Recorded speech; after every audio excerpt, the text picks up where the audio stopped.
매일 성경 묵상을 돕는 해설 가이드입니다. 안녕하세요. 묵상 코치입니다. 함께 읽고 나눌 말씀은 사무엘상 2장 22절에서 36절까지 말씀입니다. 오늘 본문은 엘리의 신실하지 못함과 그로 인해 그 집안에 내려진 저주를 말하고 있습니다. 하나님은 선지자를 엘리에게 보내 엘리가 하나님보다 지식을 중요하게 여긴 것을 질책하시며 엘리의 자손들이 젊어서 죽을 것과 홈리와 비나스가 한날에 죽을 것, 새로운 제사장 가문을 세우실 것을 말씀하십니다. 22절에서 26절 읽겠습니다. 엘리가 매우 늙었더니 그의 아들들이 온 이스라엘에게 행한 모든 일과 해막문에서 수종드는 여인들과 동침하였음을 듣고 그들에게 이르되 너희가 어찌하여 이런 일을 하느냐. 내가 너희의 악행을 모든 백성에게서 듣노라. 내 아들들아 그리하지 말라. 내게 들리는 소문이 좋지 아니하니라. 너희가 여호와의 백성으로 범죄하게 하는도다. 사람이 사람에게 범죄하면 하나님이 심판하시려니와 만일 사람이 여호와께 범죄하면 누가 그를 위하여 간구하겠느냐 하되 그들이 자기 아버지의 말을 듣지 아니하였으니 이는 여호와께서 그들을 죽이기로 뜻하셨음이더라. 아이 사무엘이 점점 자라매 여호와와 사람들에게 은총을 더욱 받더라. 엘리에 대한 소개가 시작됩니다. 엘리는 나이가 많은 사람이었습니다. 엘리가 죽을 때 나이가 93세였으므로 적게 잡아도 80세는 넘는 나이였을 것입니다. 여기서 엘리의 나이를 언급하는 것은 그가 나이가 많아서 아들들을 엄하게 훈육하고 징계하지 못했다는 것을 나타내기 위해서입니다. 엘리는 아들들이 온 이스라엘에게 행한 일, 즉 여호와의 제사를 멸시하고 백성들의 재물을 강탈한 것과 해막문에서 수종드는 여인들과 동침한다는 소문을 들었습니다. 엘리의 아들들의 죄가 점점 심각해지는 것을 볼 수 있습니다. 해막문에서 수종드는 여인들과 동침은 분명 간음죄에 해당합니다. 간음죄는 사형에 해당하는 심각한 범죄인데 이런 범죄를 여호와를 섬기기 위해 다른 사람보다 더 엄격한 거룩성이 요구되는 제사장들이 공공연하게 저질렀다는 것은 이들의 타락 정도가 매우 심각하다는 것을 보여줍니다. 그리고 죄는 인간을 부정한 상태로 만들며 더 이상 하나님께 제사를 드릴 수 없는 상태가 되게 합니다. 하나님께 제사를 드려야 되는 제사장이 부정하면 그 제사 또한 부정해져서 하나님께서 받지 않으십니다. 그러므로 제사장의 죄는 개인의 문제에서 끝나는 것이 아니라 공동체 전체를 위험에 빠뜨리는 일입니다. 그렇기 때문에 엘리는 아들들을 책망하며 너희가 여호와의 백성을 범죄하게 만들었다라고 한 것입니다. 자식들의 잘못을 들은 엘리는 아들들을 불러 책망합니다. 엘리가 아들의 악행을 들었다라는 것을 두 번이나 반복하는데 처음에는 수사 의무문으로 두 번째는 직접적으로 그런 일을 하지 말라고 권고합니다. 엘리는 아들들의 죄의 심각성을 설명하는데 제사장으로서 이들의 죄는 여호와의 백성들이 여호와의 법을 어기게 만드는 행동이라고 말해줍니다. 구약 이스라엘에서 제사장은 제사를 통해 하나님과 백성 사이를 연결하는 중요한 역할을 하고 있기에 제사장의 거룩성은 제사가 하나님께 온전히 드려지는지에 매우 중요한 요소였습니다. 만약 범죄하거나 시체를 만져 부정하게 된 제사장은 제사를 드려서는 안 되며 부정한 상태에서 드린 제사는 하나님께서 받지 않으십니다. 그러므로 죄로 인해 부정해진 엘리의 아들들이 드린 제사는 하나님께서 받지 않으시기에 백성들의 죄는 해결되지 않은 채 남게 됩니다. 이것은 하나님의 백성과 하나님 사이의 관계를 끊어놓는 매우 심각한 범죄입니다. 그리고 여호와께 범죄한 것에 대해서는 누구도 개입할 수 없으며 아무리 간구해도 소용이 없다라고 한탄합니다. 엘리는 분명 아들들의 죄를 지적하고 야단쳤지만 아들들이 제사장직을 수행하지 못하게 하진 않았습니다. 그 자신도 자식들이 제사장직을 하지 못하게 하므로 제사의 거룩성을 회복하려 하기보다는 자식들에 대한 애정이 더 앞섰던 것입니다. 말로만 하는 질책을 엘리의 아들들도 듣지 않습니다. 아들들의 행동에 대해 본문은 여호와께서 그들을 죽이기로 작정하셨기 때문이라고 설명합니다. 이런 설명은 하나님께 범죄한 아들들을 위해서는 아무도 중재할 수 없다라는 엘리의 말이 사실임을 보여줍니다. 대제사장이자 아버지의 중재도 실패했기 때문입니다. 이와 대조적으로 26절에서 사무엘은 여호와의 사람에게 은총을 받는 아이로 자라고 있다고 본문은 언급합니다. 이것은 아이 사무엘이 엘리의 아들들을 대신할 제사장이 될 것을 암시합니다. 다음은 27절에서 30절 읽겠습니다. 하나님의 사람이 엘리에게 와서 그에게 이르되 여호와의 말씀에 너희 조상집이 애굽에서 바로의 집에 속하였을 때 내가 그들에게 나타나지 아니하였느냐. 이스라엘 모든 지파 중에서 내가 그를 택하여 내 제사장으로 삼아 그가 내 제단에 올라 분향하며 내 앞에서 에봇을 잊게 하지 아니하였느냐? 이스라엘 자손이 드리는 모든 하제를 내가 내 조상의 집에 주지 아니하였느냐? 너희는 어찌하여 내 초소에 명령한 내 제물과 예물을 밟으며 내 아들들을 나보다 더 중히 여겨 내 백성 이스라엘이 드리는 가장 좋은 곳으로 너희를 살찌게 하느냐? 그러므로 이스라엘의 하나님 나 여호와가 말하노라. 내가 전에 내 집과 내 조상의 집이 내 앞에서 영원히 행하리라 하였으나 이제 나 여호와가 말하노니 결단코 그렇게 하지 아니하리라. 나를 존중히 여기는 자를 내가 존중히 여기고 나를 멸시하는 자를 내가 경멸하리라. 엘리의 책망이 실패로 돌아간 후 선지자가 엘리에게 찾아와 여호와의 말씀을 전합니다.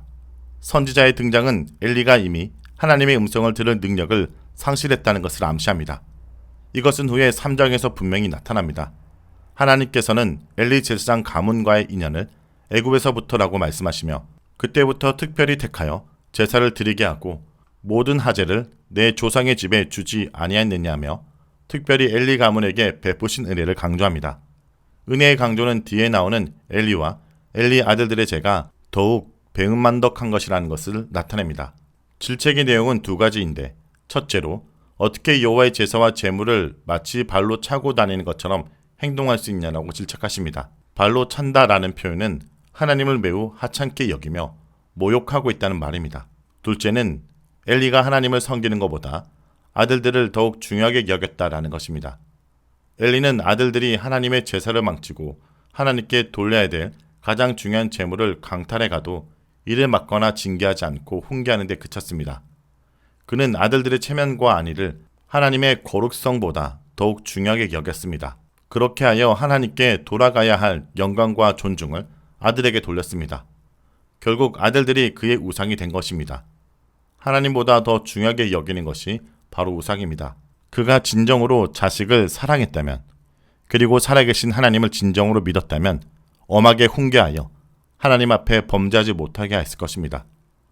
이제 하나님께서는 엘리의 집에 주셨던 은혜를 거두면서 하나님의 원칙을 천명하십니다. 나를 존중히 여기는 자를 내가 존중히 여기고 나를 멸시하는 자를 내가 경멸하리라. 여기서 존중히 여기다 라는 것은 29절의 중히 여기고와 같은 단어이며 경멸하다는 기본적으로 가볍게 여기다 라는 뜻으로 서로 반대의 뜻을 가집니다. 하나님을 존중히 여기는 자는 하나님께서도 그를 매우 귀중하게 여기시지만 하나님을 업신여기는 자에게는 하나님도 그렇게 할 것이라는 뜻입니다. 이 구절은 마태복음 7장 12절에 그러므로 무엇이든지 남에게 대접받고자 하는 대로 너희도 남을 대접하라. 이것이 율법이요 선지자니라 라는 말씀을 연상하게 합니다. 이 원리는 하나님과 사람뿐 아니라 사람과 사람 사이 관계에서도 적용될 수 있습니다. 다음은 31절에서 36절까지 말씀입니다. 보라, 내가 내 팔과 내 조상의 집 팔을 끊어 내 집에 노인이 하나도 없게 하는 날이 이를지라. 이스라엘에게 모든 복을 내리는 중에 너는 내 초소의 환난을 볼 것이요 내 집에 영원토록 노인이 없을 것이며 내 제단에서 내가 끊어버리지 아니할 내 사람이 내 눈을 세잔하게 하고 내 마음을 슬프게 할 것이요 내 집에서 추산되는 모든 자가 젊어서 죽으리라. 내 두 아들 홈리와 비나스가 한날에 죽으리니 그 둘이 당할 그 일이 내게 표징이 되리라. 내가 나를 위하여 충실한 제사장을 일으키리니 그 사람은 내 마음 내 뜻으로 행할 것이라. 내가 그를 위하여 견고한 집을 세우리니 그가 나의 기름 부음 받은 자 앞에서 영구히 행하리라. 그리고 내 집에 남은 사람이 각기 와서 은조각과 떡 한 덩어리를 위하여 그에게 엎드려 이르되 청하노니 내게 제사장 직분 하나를 맡겨 내게 떡조각을 먹게 하소서 하리라 하셨다 하니라. 엘리 집안에 내린 심판은 그의 집안에 노인이 없게 되리라는 것입니다. 그 방법으로 31절에서 너와 내 집에 팔을 끊겠다 하시는데 팔은 힘, 기력을 의미하며 자손이 태어나지 않을 것이란 뜻입니다. 32절에서는 엘리의 집에 내리는 재앙으로 인해 노인이 없을 것이라고 합니다. 여기서 온 이스라엘에 내리는 복과 엘리의 집에 내리는 재앙의 대조를 통해 재앙은 피할 수 없으며 가장 비극적인 모습이 될 것이라고 말씀하십니다. 33절에서 자손들이 젊어서 죽기 때문에 노인이 없을 것이라고 합니다. 눈이 세잔하고 마음이 슬프게 된다라는 표현은 자식을 잃고 애통하는 모습을 표현하고 있습니다. 34절은 이 예언이 반드시 일어날 것에 대한 표징으로 홈리와 비나스가 한날에 죽을 것이라고 합니다. 전체적으로 엘리의 집에 내린 심판은 자손을 일찍 죽이시겠다는 것으로 자손을 하나님보다 더 중요하게 생각하고 우상으로 섬겼기에 엘리는 자손을 잃는 벌을 받게 된 것입니다. 엘리의 자식들을 대신할 새로운 제사장을 세우시는데 그는 충실한 인물입니다. 충실한 사람이란 하나님의 뜻대로 행동하는 사람으로 불량자인 엘리의 아들들과 대조되는 인물입니다. 하나님께서는 이 사람을 통해 한 가문을 세우시고 그 가문이 대대로 앞으로 세울 왕을 섬기는 제사장이 될 것을 약속하십니다. 집을 세운다라는 것은 가문을 세운다는 의미로 이 표현은 사무엘하 7장 10절에서 다윗에게 한 약속과 유사합니다. 이를 통해 이스라엘의 왕정은 왕과 제사장 가문이 매우 밀접하게 연결되어 있다는 것을 알 수 있습니다. 그리고 엘리 집안의 제사장들은 완전히 몰락하여 새로운 제사장 가문에게 구걸하며 살게 될 것임을 예언합니다. 현재의 건세와 영화가 모두 사라질 것입니다. 정말로 무서운 심판 예언을 엘리에게 주셨는데 그가 이런 혹독한 심판을 받는 이유는 하나님의 은혜를 많이 받은 제사장 가문이었기 때문입니다. 자, 여기까지가 사무엘상 2장 22절에서 36절까지 말씀입니다. 오늘 말씀을 통해 우리는 무엇을 묵상하고 적용해야 할까요? 돌이키지 않는 자들에게는 내일이 없습니다. 늙은 엘리 제사장은 아들의 간음 소식을 듣고 엄히 책망했지만 자식들에게 무시당했습니다. 도리어 엘리는 하나님께 드린 제물과 예물을 밟고 두 아들들을 하나님보다 더 중히 여겼으며 하나님을 예배하는 일보다 더 좋은 제물을 살찌는데 더 관심을 기울였다는 책망을 듣습니다. 자식들을 진정으로 걱정했다면 그들을 제사장 직에서 내려오게 해야 했습니다. 자신과 아들의 체면과 위신을 하나님의 거룩을 지키고 백성의 영적 안위를 생각하는 것보다 중시한 것입니다. 엘리와 그의 집안은 그들의 가는 길을 돌이키지 않았기 때문에 그의 가문은 하나님으로부터 외면당하게 됩니다. 성도 여러분, 하나님을 존귀히 여기는 자를 하나님은 존귀히 여기시고 하나님을 멸시하는 자를 하나님은 경멸하실 것입니다. 현재 우리의 삶이 하나님을 경히 여기는 삶인지 하나님을 존귀히 여기는 삶인지 자신의 삶을 점검하길 기도드립니다.